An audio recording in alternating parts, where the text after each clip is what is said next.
Hello everyone. We have Dr. Tanveer, Dr. Ayush, and Dr. Shubham Tripathi with us. They all are from King George's Medical University and they all are my juniors.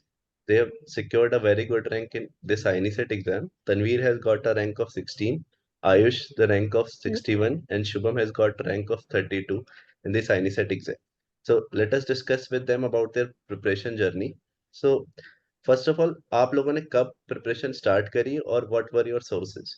तो start करते हैं शुभम से। तो शुभम बताए अपने बारे में। ठीक है बॉस। एक्चुअली मतलब 4 साल में पढ़ाई तो की थी ठीक है, लेकिन एकदम डेडिकेटेड पढ़ाई इंटर्नशिप में ही शुरू की थी अच्छे से और की थी। ओके। और सोर्सेज क्या थे? सोर्सेज मेन मैरो नोट किए थे। जब फर्स्ट रिवीजन कर रहा था तो मेन नोट से पूरा सही से किया था उसमें। उसके बाद फिर रिवीजन नोट्स पे आता है। शॉर्ट सब्जेक्ट के लिए तो बस रिवीजन नोट और लॉन्ग के लिए मेन नोट किए थे।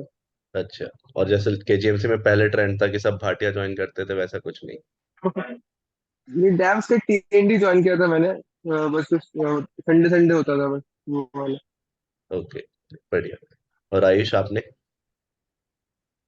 बॉस मैं भी फर्स्ट ईयर से ही स्टार्ट कर दिया था पढ़ाई, बट पूरा डेडिकेटेड पढ़ाई जो स्टार्ट किया था वो इंटर्नशिप में ही आके किया था। ओके। मेन सोर्स मेरा भी मैरो ही था बॉस। मैं थ्रू आउट द अपने फुल नोट्स ही पढ़ा हूँ, रिवीजन नोट्स पे नहीं गया था मैं। अच्छा। और और बॉस मैंने अपने हाथ से अपने नोट्स कंसाइज किए थे अपनी नोटबुक बना के। बड़े बड़े सब्जेक्ट जितने भी थे जैसे सर्जरी, मेडिसिन, ऑप्स, गाइनी, तो ये मैंने खुद अपने आप से कंसाइज कर करके इनके नोट्स अपने नोटबुक में तीनों के बना लिए थे, जो मेन सब्जेक्ट से बड़े बड़े। ओके ओके, तो और मेडिसिन भी बाकी तो मैरो थ्रू से ही आउट पढ़ी द, है? नहीं मैंने थैप्समीम सर की ऑफलाइन क्लास की थी सर, ओके। मेडिसिन के लिए। और मैरो का भी यूज किया है। कुछ टॉपिक जैसे वो छोड़ देते हैं, वो कहते हैं कि ये पैथो में होगा या उसमें होगा, तो जैसे हिमैट वगैरह, तो वो सब मैंने मैरो से किया था। दोनों का ओके, यूज किया एक तरह से। बढ़िया।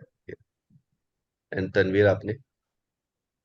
बहुत मैंने तो स्टार्ट किया फाइनल ईयर में।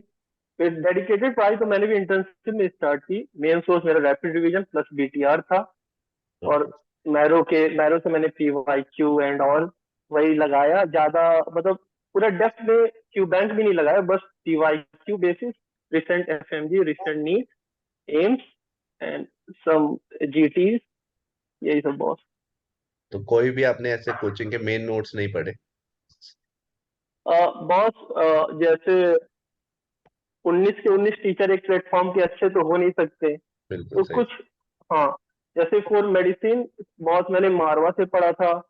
फॉर एनाटमी अश्वनी सर से, और पैथो प्रीति मैम से। तो ऐसे मतलब अलग अलग सोर्सेस से, मतलब for one subject one source.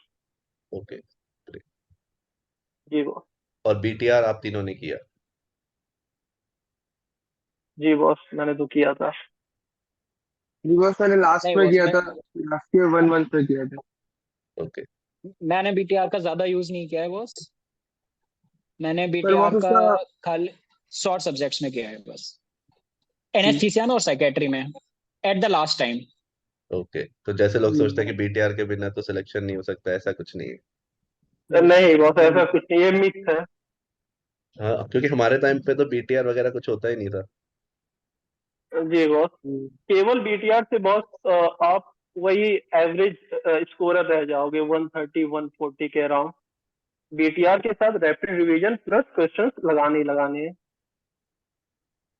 बस आईआईसीटी में तो मतलब आपको एवरेज के ऊपर ही जाना भी पड़ेगा वैसे भी।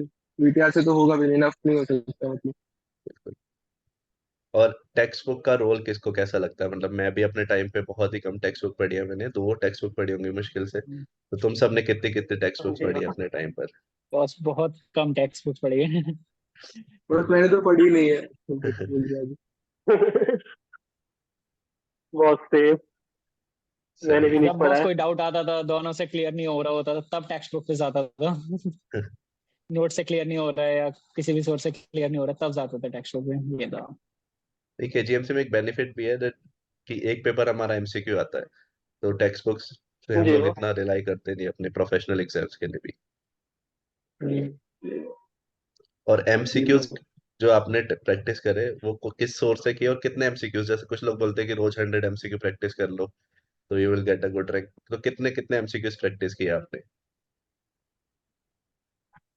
बस कस्टम बहुत 50 इनिशियली। का। शुभम बोलो। हाँ, मैं बस कस्टम मतलब 50 का लगाता था रोज, पर ऐसा नहीं कि रोज ही लगता था, कभी कभी छूट भी जाता था। और बाकी मतलब मेरा था कि ज्यादा ईएनडीज वगैरह देता था, मैं टेस्ट ज्यादा देता था। क्यू बैंक मैंने सॉल्व नहीं की थी पूरी, तो ओके। मैंने बस कस्टम लगाए 50 के और ईएनडीज ज्यादा सॉल्व किए थे। और बाकी प्रीवियस ईयर क्वेश्चन सबके हाँ, पीवाई पीवाई के कितने ईयर के पीवाई क्यूज? बस 2018 के बाद से किए थे।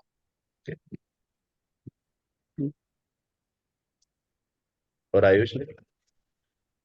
बस मैं कस्टम लगाता था प्रीवियस ईयर के लास्ट मंथ में, मैंने स्टार्ट किया था कस्टम लगाना। उससे पहले कस्टम सब्जेक्ट वाइज लगाता था। और डेली एक, जैसे मैरो में मिनी टेस्ट पड़े हुए हैं बॉस, हम्म। जिसमें 20 क्वेश्चन होते हैं, आपको 20 मिनट्स में सॉल्व करने होते हैं। तो वो मैं डेली 2 से 3 वो मिनी टेस्ट सॉल्व करता था पुराने से ले जाके, क्योंकि बस लाइव तो चलता है, वो हर थर्सडे आता है, तो ऐसे पुराने वाले थे ईयर्स के, वो सॉल्व करता था। और कस्टम बनाता था प्रीवियस ईयर का, वो सॉल्व करता था मेनली। ओके, तो ग्रेट, बस इससे ये हो जाता था, मिनी टेस्ट में सारे सब्जेक्ट्स के क्वेश्चन हो जाते थे। बढ़िया। और तनवीर? जी बहुत, फ्रॉम नवंबर ऑनवर्ड डेली को मेरे को मतलब 50 क्वेश्चन लगाने हैं तो लगाने हैं बस। और सोर्स? तो उस बॉस मैरो। तो मैरो के जो पूरे मॉड्यूल्स होते हैं एकदम 500 600 सारे सॉल्व किए थे? नहीं नहीं। नहीं बॉस, मेरा ऐसे होता था, 50 का तो पूरा बनाता था, फिर 50 पीवाईक्यू का बनाता था। तो अच्छा, एक दिन मैं पूरा करता था तो दूसरे दिन पीवाईक्यू करता था 50। Okay, great. तो और नंबर ऐसे ऑफ मेरे रिविजन्स थे पूरे। कितने रहे तुम लोगों के, मतलब 3 4 5, कितने? जी बॉस। नोट्स कितनी बार रिवाइज किए अपने सारे, 3 4 5 बार? बॉस 4-5 बार तो हो ही गया होगा। ठीक है, मतलब बस वीक 5 बार। सब्जेक्ट से और ज्यादा हो गए होंगे, पर मतलब मिनिमम 5 तो सारे हुए होंगे एक बार।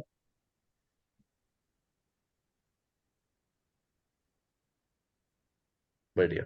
तो ऐसा, जैसे मेरे को भी ऐसा लगता है कि ये सिर्फ रिवीजन कर लो अच्छे से, क्वेश्चंस प्रैक्टिस कर लो दो तीन क्वेश्चन। हजार जी और बॉस। पीवाईक्यूज कर लो और ग्रैंड टेस्ट देते रहो, तो पीवाईक्यू बॉस। इसके अलावा कुछ भी मत करो, तब भी you will definitely get a good rank, अगर इन सब पे ग्रेस्प जी अच्छा बॉस। है। तो इधर उधर मत हम्म, भागो, बॉस इनको और अच्छे एफ से ग्रेस्प करो। हाँ जी बॉस, और एफएमजी का भी पेपर लगाना है बॉस। हाँ, ये मैं अभी कुछ रिसेंटली एफएमजी। नीट के लिए तो स्पेशली बोल रहा हूँ। हाँ। जी बॉस। ये और शॉर्ट सब्जेक्ट मेरे को अपने टाइम पे लगता था कि बहुत स्कोरिंग है, कि उससे आपकी रैंक एकदम इंप्रूव हो सकती है, क्योंकि बहुत सारे लोग ध्यान नहीं देते। तो कैसे शॉर्ट सब्जेक्ट कैसे लगते थे तुम्हें कि स्ट्रांग है तुम्हारे, या आईनी सेट में कैसा लगा कि शॉर्ट सब्जेक्ट स्कोरिंग थे? बस शॉर्ट सब्जेक्ट तो स्कोरिंग थे, पर मेरा था कि एंड में मेरे पूरे साल थोड़े से वीक रहे थे शॉर्ट सब्जेक्ट, और वो शायद एंड में भी मेरे क्वेश्चन वहाँ गलत हुए थे, ऑर्थो के थोड़े ज्यादा गलत हो गए थे इस टाइप के। स्कोरिंग थे पर क्वेश्चन।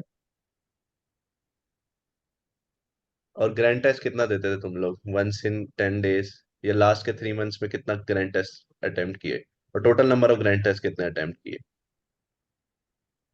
मैरो के तो सारे जो 20 हुए थे इस साल के, 19 हुए थे, मतलब वो तो किए थे। 90। उसके अलावा दूसरे दूसरे प्लेटफॉर्म के भी थोड़े बहुत, मतलब 15 दिन में एक बार देते थे, मतलब जीटी। और बाद में थोड़ा वीकली देने लगे थे, एग्जाम जैसे पास कराए थे। ओके। और जीटीज में क्या रैंक रहती थी मोस्टली, जैसे लास्ट के 1 month में जो भी जीटीज हुए आईनी सेट के? बॉस विद इन 100 रैंक रहती रहती थी। अच्छा, तीनों की? 100 100 के अंदर रहती थी। बॉस मैं जीटीज में कभी टॉप 100 में नहीं आया हूँ। यही तीन सुनना सौ चाहता था मैं, चार क्योंकि सौ तीन कुछ सौ लोग चार ऐसे सौ होते थे। पाँच हम सौ हम्म। 500 1500 तक गया हूँ मैं बॉस रैंक में जीटीज में। अच्छा, तो हाँ, मैं ऐसा कभी होता है। टॉप 100 में नहीं आया हूँ। वही, क्योंकि जरूरी नहीं है, मतलब 80 90% ऐसा होता है कि जीटी वाली हाँ रैंक आपकी कोरिलेट करती है, बट कहीं ना कहीं 10% लोग होते हैं जो कि जीटी में 2 3 हजार से सीधा एकदम टॉप 100 में आते हैं। जी बॉस। जी बॉस।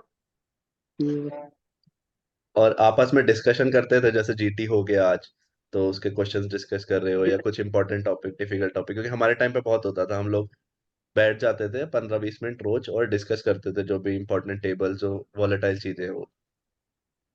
जी, बस इससे फायदा तो ये वो होता तो था, अगर कोई दूसरा बंदा पढ़ा देता था तो वो याद हो जाता था। कुछ हाँ भी बिल्कुल इनकेस वो पढ़ते तो 2 दिन में भूल जाते। कोई दूसरा बंदा बता दिया भाई इसका ये होगा, तो वो दिमाग में बैठ जाता था। बिल्कुल बिल्कुल। और क्वेश्चन का कोई ऐसा वर्ड होता था बॉस जो पकड़ना होता था, वो उसने पकड़ा था और हम नहीं पकड़ पाए, वो बता देता था, फिर वो क्वेश्चन में वर्ड पकड़ा जाता था, अगली बार जब वो क्वेश्चन आता था उस तरह का या कुछ भी आता था। ये भी होता सही। है बॉस, इससे फायदा। मतलब जीटी के बाद बस सिर्फ चाय पे हम लोग ये डिस्कस करते थे जो गलतियां वगैरह जो। सिचुएशनल मेमोरी बन जाती है ना कि हाँ ऐसा डिस्कस हो रहा था वहां पे जी रूम पे बॉस। बैठ के। हाँ हाँ, बॉस कि वैसे ही। उसने ये बोला था उस टाइम। बिल्कुल। हम्म, और कोई जैसे मॉक जीटी होता है, जैसे हमारे टाइम पे डैम्स कराता था कि सेंटर पे जाके जीटी देना, तो वो दिया था तुम लोगों ने? टीपीटी। जी बॉस जी। तो उसका क्या बेनिफिट लगा, कुछ बेनिफिट लगा उसका? बस मतलब मैंने तो दिए थे, तो मेरी तो मतलब रैंक जो उसमें आई थी एग्जैक्ट वही आई इसमें भी। एक ओके। बार मतलब आइडिया मिल जाता है जाके देने का। नहीं सही है, और वो सेंटर का भी थोड़ा आइडिया मिल जाता है, क्योंकि नॉर्मली हम जीटी बहुत हाँ कैजुअली दे बॉस, रहे दूर होते हैं। जाना जी है बॉस। या हाँ। दूर जाना दूर है, जाना कैसे पड़ता वहाँ है, एडजस्ट जल्दी करना निकलना है, पड़ता है, ये सब। हाँ, और फिर सारे कैसे लोग एक साथ एडजस्ट करना बैठ के दे वहाँ रहे हैं। पे। हम्म। जी बॉस। जी। मेरा तो ऐसा हुआ था कि मेरा जो सीबीटी का सेंटर था और नीट पीजी का सेंटर था, सेम था। तो अच्छा। और मैं नॉर्मली रूम पे जीटी देता था ना, तो ऐसे 2 घंटे में सबमिट कर देता था, बट वहां पे ऐसे एनवायरनमेंट वैसा है कि सब बैठे हुए हैं, तीन जी घंटे 3.5 घंटे में ही जी सबमिट करना है, तो it really helped a lot. Boss. तो अभी ब्रांचेस तुम लोगों को क्या क्या लेनी है अभी? शुभम से स्टार्ट करते बस मेडिसिन ही लेनी है, medicine fix clear, no doubt about it. है। तो ऐसे रैंक आने के बाद हम्म, बहुत सारे लोग एडवाइस देने लगते हैं ना कि भाई रेडियो ले ले यार, रैंक आ गई अब तो। नहीं बस मेडिसिन लेनी है। और आयुष? बॉस जनरल सर्जरी सोच रखा है अभी तक तो, बट घर वाले थोड़ा मेडिसिन की तरफ वो कर रहे हैं। सबके घर वालों का लगता है ना कि हाँ मेडिसिन वाले सब सब देख लेंगे, सारे रिश्तेदारों को, स्पेशली जो फर्स्ट हाँ डॉक्टर्स हाँ, होते हैं वही अपनी वही। फैमिली में। हम्म, यस बॉस, मैं फर्स्ट ही हूँ फैमिली में। हम और तीनों ही तनवीर? फर्स्ट है। मैं भी फर्स्ट हूँ तीनों ही भाई। फर्स्ट। जी बॉस। चारों ही फर्स्ट है।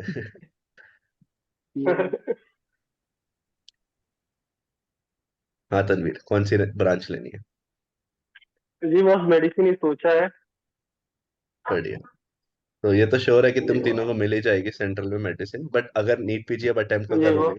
तो उसके लिए कुछ टिप्स, जो लोग इंटरव्यू देख रहे हैं उनके लिए, क्योंकि बहुत सारे लोगों को ऐसा लगता है कि यार हमने भी नोट्स पढ़े, हमने भी पीवाईक्यूज करे और हमने भी जीटी दिए, तो व्हाट, जो उनको ऐसा लगता है ना कि टॉपर्स को छुपा रहे हैं, जो हमें बता नहीं रहे, बट कुछ है उनके पास सोर्स। तो उनको क्या एडवाइस देना चाहोगे? एक एक करके तीनों एक एक एडवाइस जो सबको इम्पोर्टेंट लगती है।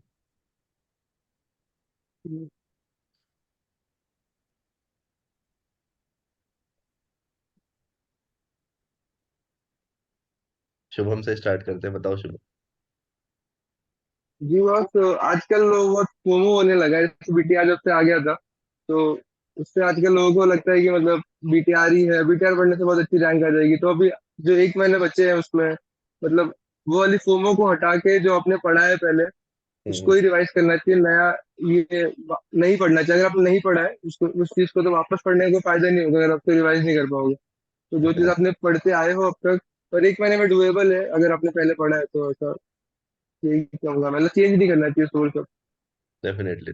एक महीना बहुत होता है यार, अगर आप अच्छे से रिवाइज करते हो एकदम एक्टिवली, जी कि सोच के कि क्या क्या क्वेश्चन पूछे जा सकते हैं। और NEET is definitely one liner based, चाहे वो 4 लाइन के क्वेश्चन आएंगे, बट वो एंड में वो पूछेगा वही फैक्ट बेस्ड क्वेश्चन। जी और जी आयुष? बॉस। बॉस जो सोर्स यूज किया है उसी पे स्टक रहे, ये फोमो के चक्कर में ना जाए कि ये यूज कर लूंगा तो ये हो जाएगा। जो अपना एक सोर्स यूज कर रहे थे स्टार्टिंग से उसी पे यूज करो, क्योंकि मैं बॉस आई में 1 से 18 तक अपना डिसाइड किया था, पूरा सिलेबस रिवाइज करके पेपर देने चाहूंगा। ठीक है। तो बॉस मैंने वही किया, अपने जो मेन सोर्स था उसको यूज करके 1 से 18 तक रिवाइज किया, 19 को पेपर दिया था। बढ़िया। और तनवीर? बॉस मेरा मानना है चीजों को सिंपल रखें, कंट्रोवर्सीज में ना पड़े। कंट्रोवर्सी वाले क्वेश्चन हर कोई गलत करता है कि इस प्लेटफॉर्म ने क्या लिखा, इस प्लेटफॉर्म में क्या आंसर दे रखा है। जिस प्लेटफॉर्म को आप फॉलो कर रहे हैं उसने जो पढ़ाया है उसी को आप सही माने। और बाकी क्वेश्चन पीवाईक्यू बहुत इंपॉर्टेंट है, डायरेक्ट रिपीट होते हैं। और जो पीवाईक्यूज है वो तो कोई गलती करेगा नहीं, पीवाईटी तो लोग गलत कर सकते हैं बट पीवाईक्यू कोई नहीं गलत करेगा। तो अगर इनके 5 क्वेश्चन भी रिपीट होता है तो पीवाईक्यू जरूर लगा के जाए, लास्ट के 3-4 दिन पीवाईक्यू जरूर करके जाए। डेफिनेटली। तो एक लास्ट क्वेश्चन बस कि कितने कितने क्वेश्चंस अटेम्प्ट किए थे आपने आईनी सेट में, क्योंकि मेरा तो मानना है कि मैक्सिमम करने चाहिए। फिर भी बहुत लोग ऐसे बोलते हैं कि उन्होंने ज्यादा अटेम्प्ट कर लिए इसलिए उनकी रैंक खराब हो गई। और तो मेरा मानना है कि आप ज्यादा करते हो तो रैंक खराब नहीं हुई है, क्योंकि आपके जो निगेटिव हुए तो पॉजिटिव भी तो हुए हैं कुछ क्वेश्चन। तो कितने अटेम्प्ट किए थे आपने? ये बॉस, बस ये 198 बॉस किया था मैंने। 190। 198? Boss Yeah. मैंने 199 किए थे, जो छोटा था वो टाइम की वजह से छोटा था, अगला सेक्शन खुल गया था। बहुत और बढ़िया। वो सही होता मेरा क्वेश्चन। सही है। सो ऐसा ही है ना बॉस मैंने आईनी भी सेट में। 198। हाँ हाँ, बढ़िया। वही आईनी सेट में निगेटिव ज्यादा है, स्टिल इतना भी सेफ नहीं खेलना कि 160 170 आप अटेम्प्ट कर रहे हो, जी बॉस। है ना। एक दो क्वेश्चन छोड़ना इज फाइन जिसमें बिल्कुल आइडिया नहीं है, अदरवाइज 190 प्लस तो सबको करने चाहिए, है ना। जी बॉस बिल्कुल। और तुम लोगों Yeah. के करेक्ट मतलब टोटल मार्क्स कितने कितने आए हैं? तो बस मार्क्स स्कोर अभी तो अभी आया नहीं था। अच्छा, ओके। हम्म, चलो, all the best for your future journey. मैं अभी आता हूँ केजीएमसी बॉस। इस महीने, फिर विल मीट। या तुम thank you लोग तो आ ही ओके जाओगे बॉस। इसमें अब। Yeah. ठीक है भाई, जी all the boss, best. Thank you boss.